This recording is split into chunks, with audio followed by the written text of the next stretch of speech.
UFC Fight Night Taira versus Park just concluded, and I'm going to be giving you my reaction to the card. This card over delivered in a big way.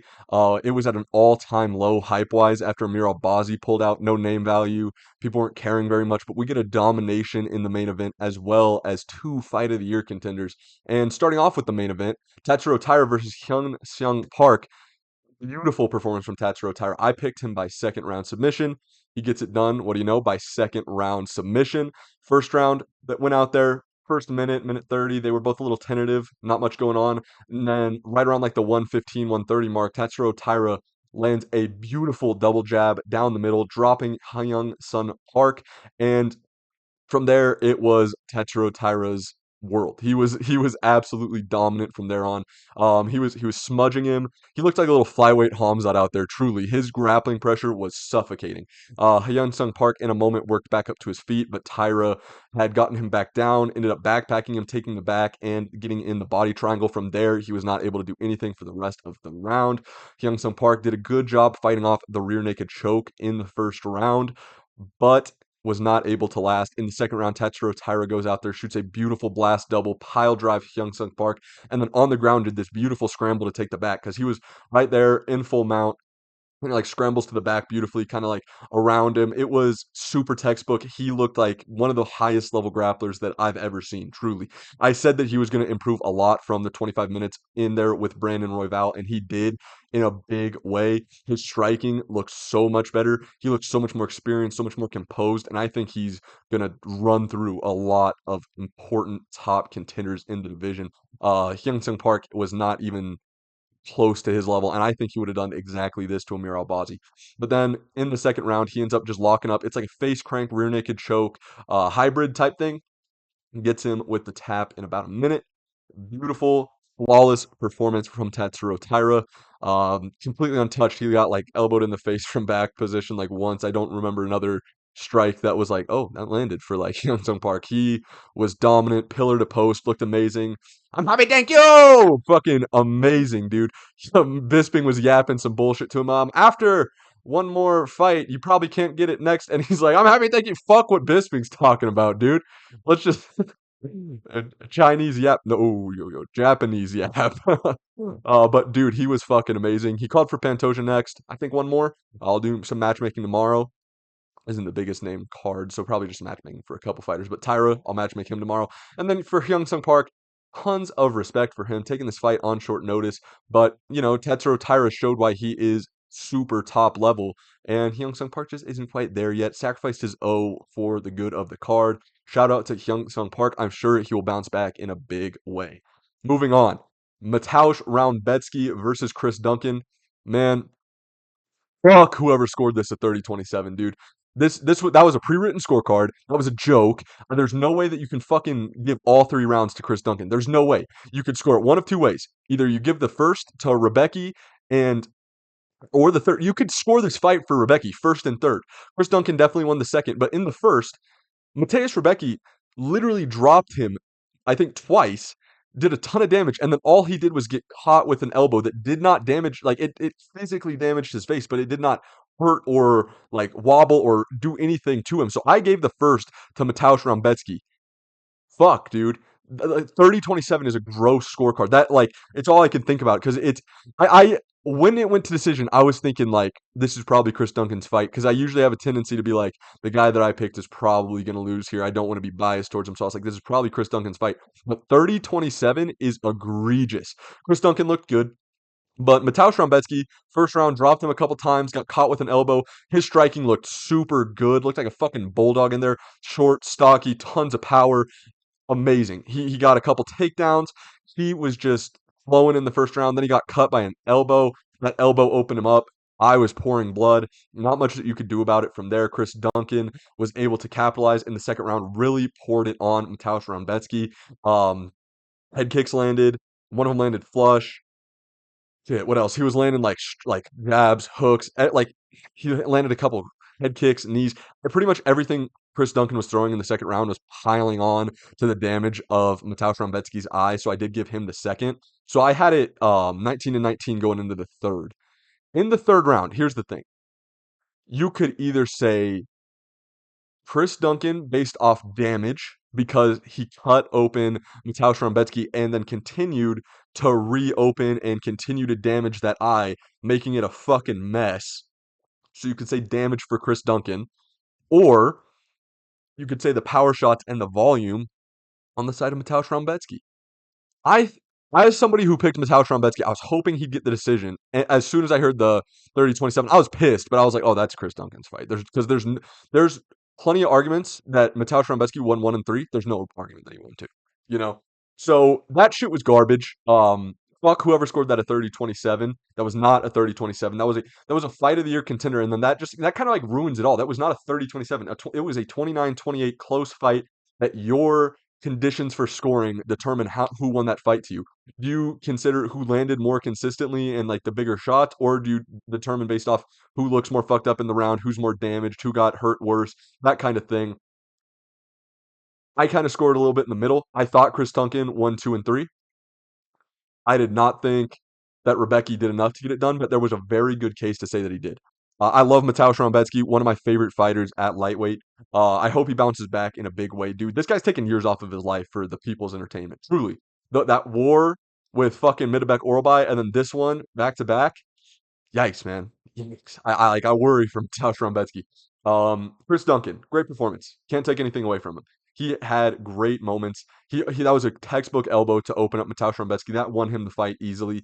He was Mateusz Rąbecki level-ish on the feet, maybe a little bit below Mateusz Rąbecki level.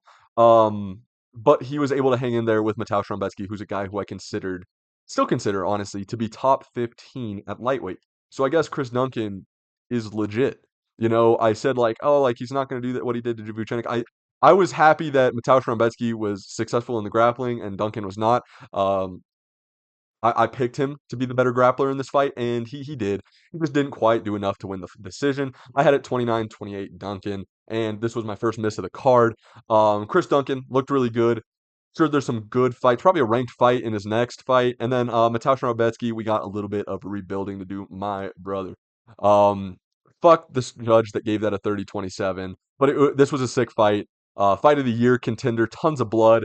Chris Duncan's face got beat up too. Don't let that. And that's the other thing. If you want to score damage, Mateusz Rąbecki did more damage to Chris Duncan's face in the third round than Chris Duncan did to his, because most of the damage that was done to Rebecca was already there from rounds 1 and 2. But I thought that this was a close fight, but I thought that probably Duncan did enough to get it done. This was a sick fight, total fight of the year contender, and shout out to both these guys for putting it all on the line. Moving on, Esteban Ribovic versus Elvis Brenner. I picked Esteban Ribovic. He got it done in beautiful fashion. I scored this fight 30-27 to Ribovic. This one I was starting to think like, dude, this is like a fight of the month contender right here.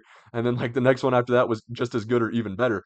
So I was like, holy shit, like these guys, like I'll say this, before the last 3 fights of the evening, so the first 9 fights of the card, like Vallejos versus Silva was all right.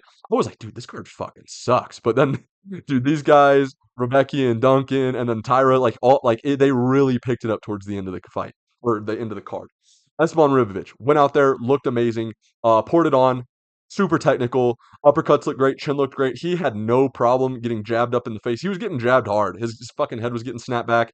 Um, he had no problem giving one or taking one to give one, because a lot of times he was taking one to give 2 or 3. He was throwing punches in bunches. He was eating those punches. Shout out to both these guys' chins, by the way. They held up. Fucking granite chins on both these fellas. Esteban Ribovic, 30-27. I thought he looked phenomenal in this fight.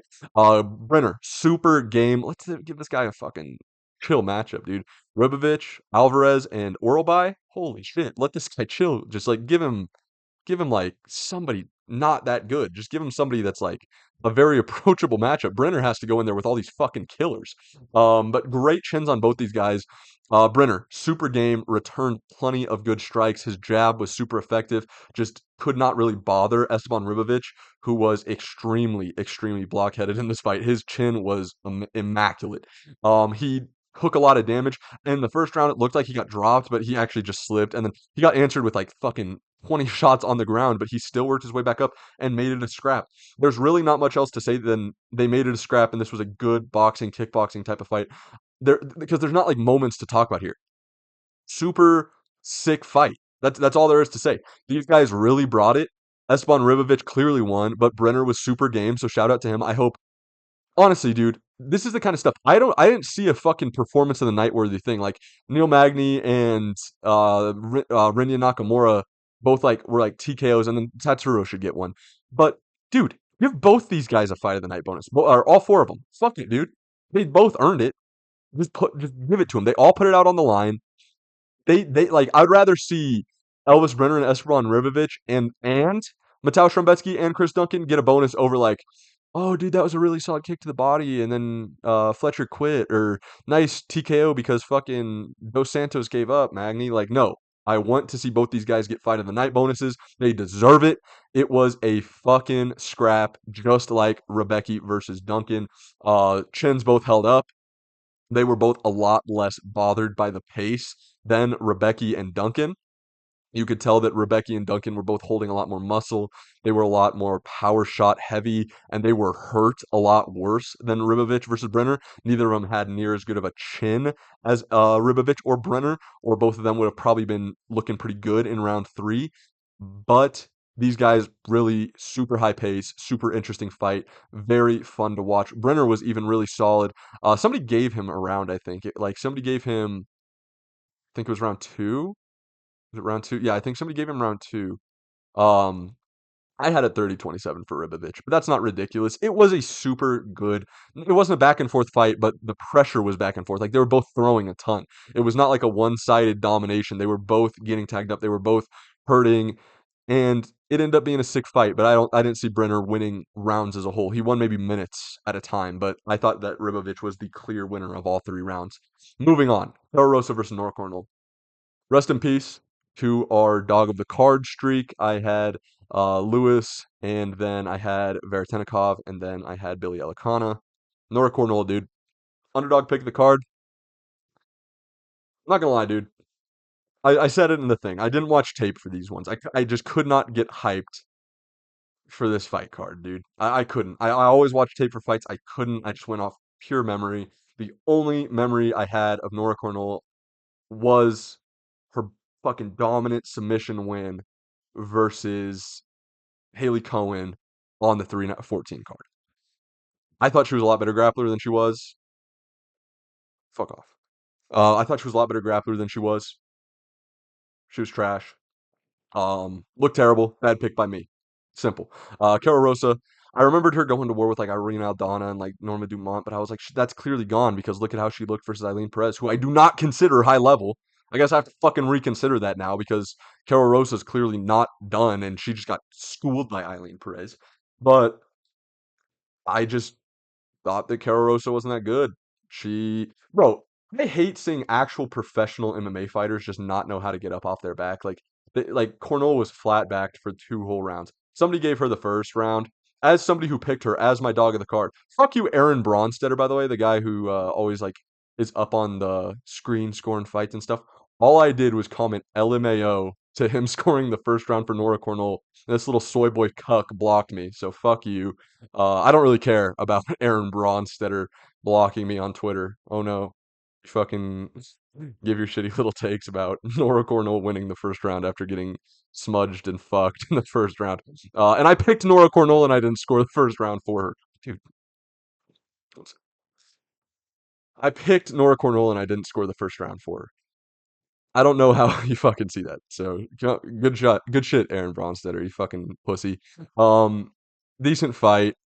Yeah, honestly, if I'll say this, because this is the one pick that I'm like most frustrated about. Not this one. I am willing to cope with the fucking Rambetsky loss because it was like close, but I scored it for Duncan, and then this one it was just a bad pick. Trayshawn Gore. I'm gonna like skip to this real quick. Trayshawn Gore, if he had any output, like this is the only time I'll ever say this, but if Trayshawn Gore fought like one of these women, he would have won the fight.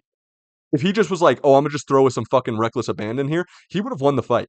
This is the only time I will ever say a men's MMA fighter should have fought like a women's MMA fighter. Moving on.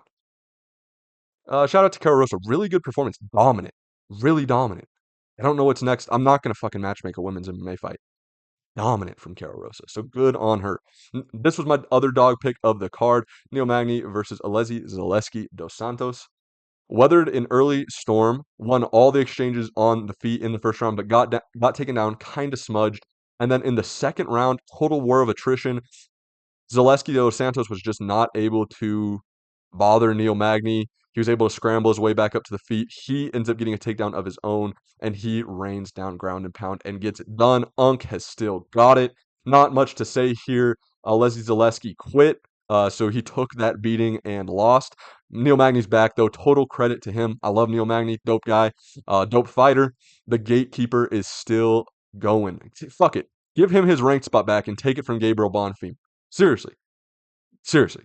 Fuck Gabriel Bonfim. Make that fight next. Magny versus Gabriel Bonfim. Boom. That's the fight to make.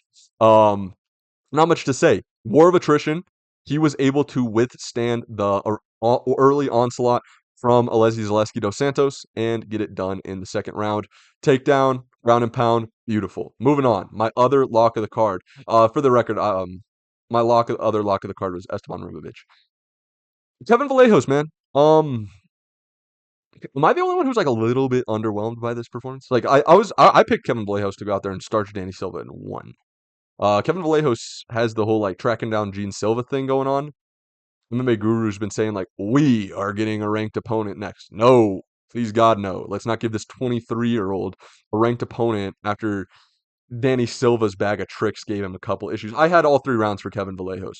I'm not saying that like Danny Silva took a round, but there was moments where a ranked level guy would bother him. I'm gonna do matchmaking tomorrow, so I'll give this whole spiel tomorrow. But I think that he needs actually a couple fights before hitting the rankings. I think that that's the best thing to do. He's 23 years old.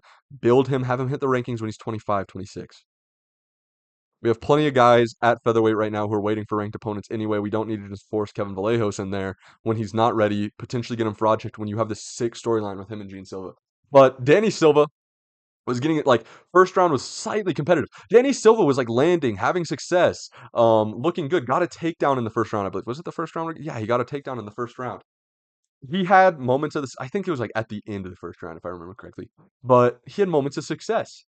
And that was worrying me for Kevin Vallejos. I was like, okay, Kevin Vallejos won the first, but Danny Silva was like having success. Second round, Kevin Vallejos got his reads, pouring it on.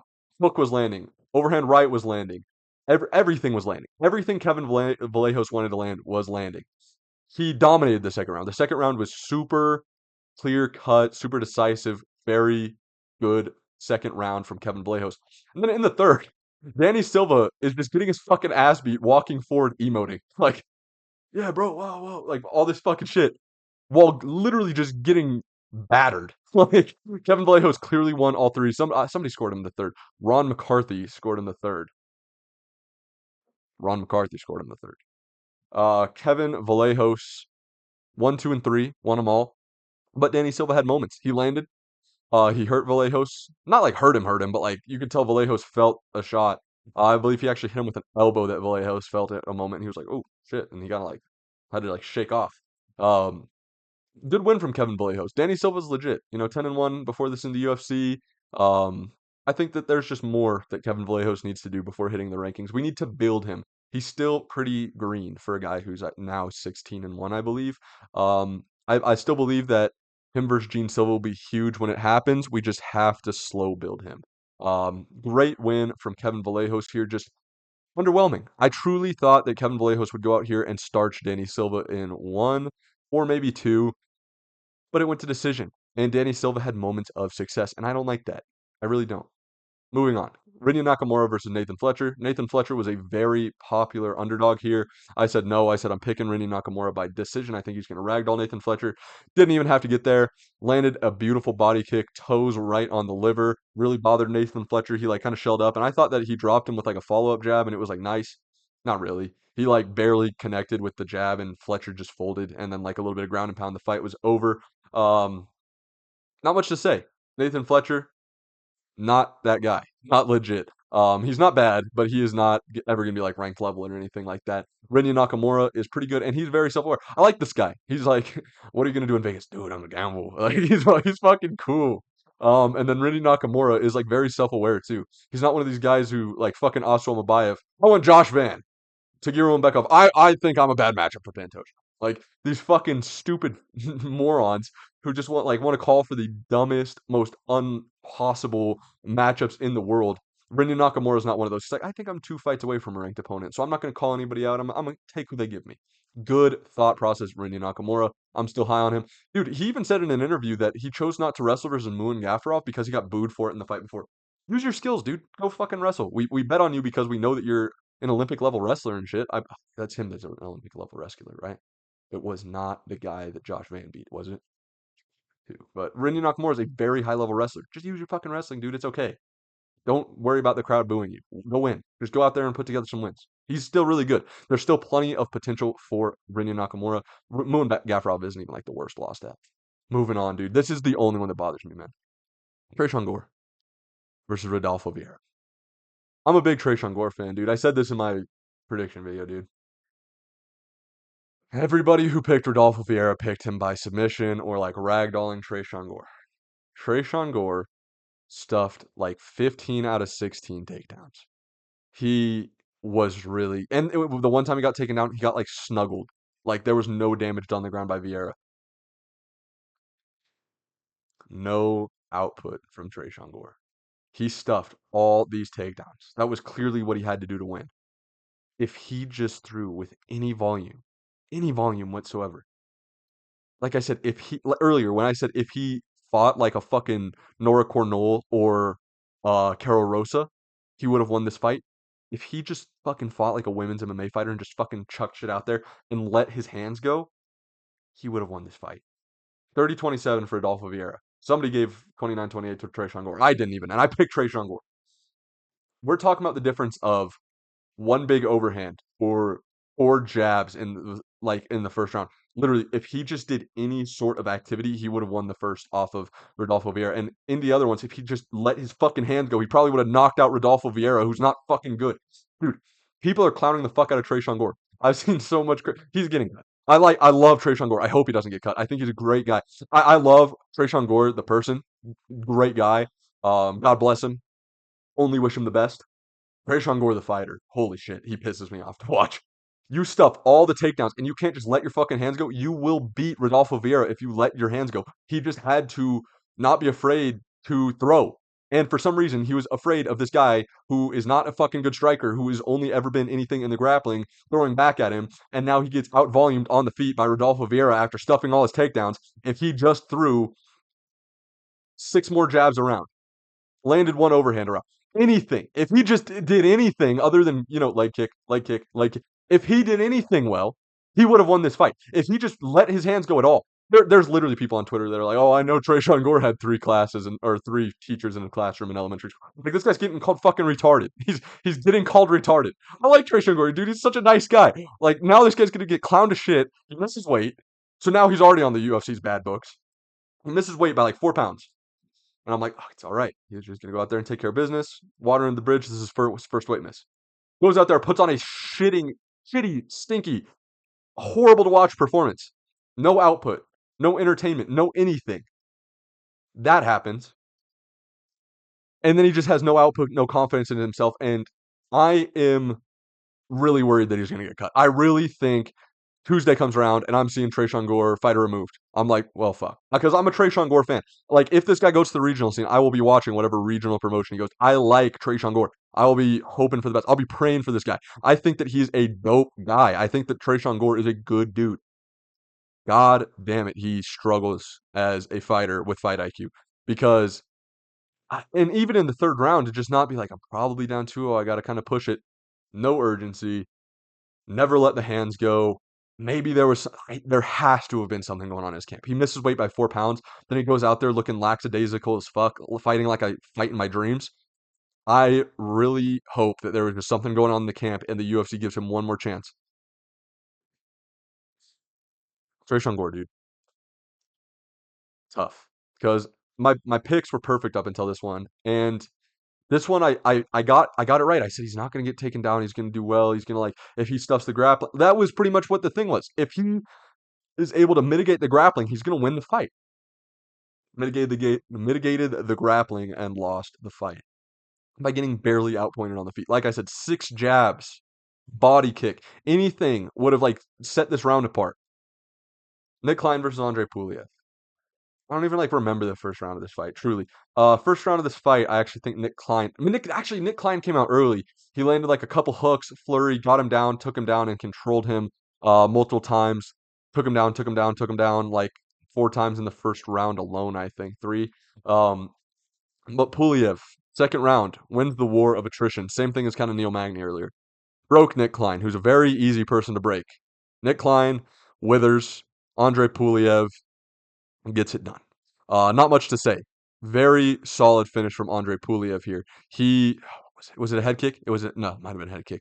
I think he like hurt him against the cage and then like followed up with a bunch of like ground and pound. I know it was against the cage and I know there was ground and pound. Was it a head kick? Was it like a big hook? It was something. But yeah, he goes out there, finishes Nick Klein in the second round. I was happy with this pick because this was like a coin flip fight. So I was very happy with this pick. This was an important one because there were so many heavy favorites on this card that you have to nail like the coin flip ones or your underdogs. And there weren't very many underdogs on this card. I picked three and got one right.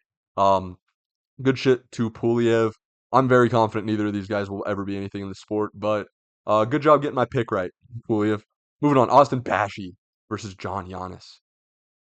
John Giannis, dude. I'm sorry. You're going back to fucking whatever your 9 to 5 is. Sucks, dude. Sucks for John Giannis. Respect. No, it does. I love Austin Bashi, so I'm happy for Austin Bashi. But just knowing the guy's still working a full time job, knowing that like this is clearly the dream, and he took it on short notice just to get dominated like that. Austin Bashi schooled him in the striking. His striking looked really good. Austin Bashi put on some muscle mass. Austin Bashi looked even a little bit older. Like he looked pretty like young. Like just in the face, he looked like more developed, more like grown, like less like one of those fucking broccoli head kids you'd see at your gym, kind of. He looked a lot more developed, super cut, super strong looking. Um, just in general looked like a man more than like a boy, like kind of. So great shit to Austin Bash. He went out there, looked great in the striking, comfortably took the back and choked him out.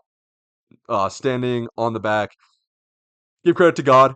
Shout out to Austin Bashi, great guy. I hope the best for Austin Bashi. Christian Rodriguez, I picked to beat Austin Bashi actually. So I just because I think that Christian Rodriguez is just the fucking prospect killer. I think Austin Bashi will be really good. I think that just Christian Rodriguez just he comes to fight for those matchups. But I think that Austin Bashi could beat a good portion of guys. I think that he's really good.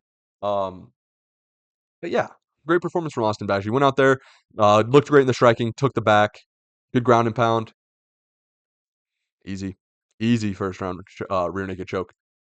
Moving on, Rafael Esteban versus Felipe Buenas. Less of a great fight. Rafael Esteban lost the first round. I'm not going to talk too much about the second and third. Second and third, dominant for Rafael Esteban. Got him down, held him down. Um, Looked really good. Beat him in the striking. But in the first round, Esteban was winning the whole first round, was like on top, had good position. And then Felipe Buenas locks up like a fucking weird ass buggy choke that was not working. But like, as somebody who picked Esteban, I was kind of worried. I was like, okay, we're at like a minute 45, minute 30. Okay, just stay awake. Like, he was literally in that choke for like 2 minutes and it was not doing anything, but I was just, fuck. And it clearly kind of filled up the lactic acid on Buenas' arms and legs because he looked like shit after the first round. 29-28 unanimous decision for Rafael Esteban, who I'm not that high on, dude. For an undefeated prospect, like he fucking gets dominated in the third by Charles Johnson, puts on a shitty, stinky performance in this one. I'm not that high on what he can be in this sport. I probably might not pick him to, depending on who he fights. I'm not picking him in his next fight. I don't think Esteban is very good. And I don't think that like he's this entertaining fighter that the UFC would want to keep around. Who just has a jujitsu tattoo, by the way, just like the word jujitsu. Like what the fuck? Like, have you ever seen like a basketball player just write the word basketball on their chest? Like, have you ever seen like a like it's weird. Why do you do that? Um, yeah, but Buenas great first round. He got close on a finish. That's something versus an undefeated prospect. Um, Estevam, very lackluster performance. Lay and pray, a little bit of outpointing striking. He just didn't do anything impressive of note. So I'm not going to talk about it much because he didn't do anything to be like catch my eye aside from almost get submitted. So all right, Rafael Estevam won. Moving on, women's strawweight. Pierre Rodriguez beat Caitlin Souza. Caitlin Souza looks like fucking man in there, dude. Holy shit. Um, Split decision was insane to me. I had all 3 rounds to Pierre Rodriguez. Her knees in the clinch, amazing. That was like the big thing. Took her down, ragdolled her, controlled her perfectly. Amazing work from Pierre Rodriguez. Absolutely ragdolled her in the grappling. 7 takedowns. great work. She looked amazing in the grappling. Clinch looked dangerous as fuck. Knees to the body were killing. The clinch knees were absolutely huge in this fight. And then he landed a flush head kick too in the second round. He landed a fucking beautiful flush kick on Caitlin Souza, and then she fully outpointed her in the third, in the first, in every round. She clearly like won to me. I had it 30-27 Pierre Rodriguez, and I was just like, holy shit, they can't rob her, right? And like that's the thing. I don't care as long as the right person won. But that should not have been a split decision. That should not have been a 29-28. It was a 30-27. Pierre Rodriguez looked really good. Caitlin Souza with the fucking cholo tattoo on her stomach. We got. I hate like how some of these women get tattooed up. Like Caitlin Souza, and then both the girls in this one. It was they're so chopped, just so chopped. Um, yeah, it was a solid fight card overall. I'd give it like honestly, from Rodriguez versus Souza through Rosa versus Cornol, I'd give it a 2 out of 10. From Brenner versus Ribovich through Taira versus Park, I give it like a 8 out of 10, 9 out of 10. It was like these three saved the card, and because of that, like, what do you do? Average 2 and 9. That's like we'll give it a 6. 5.5 out of 10. This card was a 5.5 out of 10. I'll give it a 6 just because two fight of the year contenders. Like these three alone were enough to be like, oh, okay, dude, that's great. That was a sick fight card. I would have literally, I would have rather watched just these three fights because then it would not have taken like 8 hours of my fucking Saturday or 6 hours of my Saturday. I would have rather if they were just like, sorry guys, we were only able to get three fights for you this week. I would have rather watched this shit because what? Or Kevin Vallejo's Danny Silva was solid. That's probably where you get like the one instead of like it's a 2 out of 10 instead of a 1 out of 10 for the early.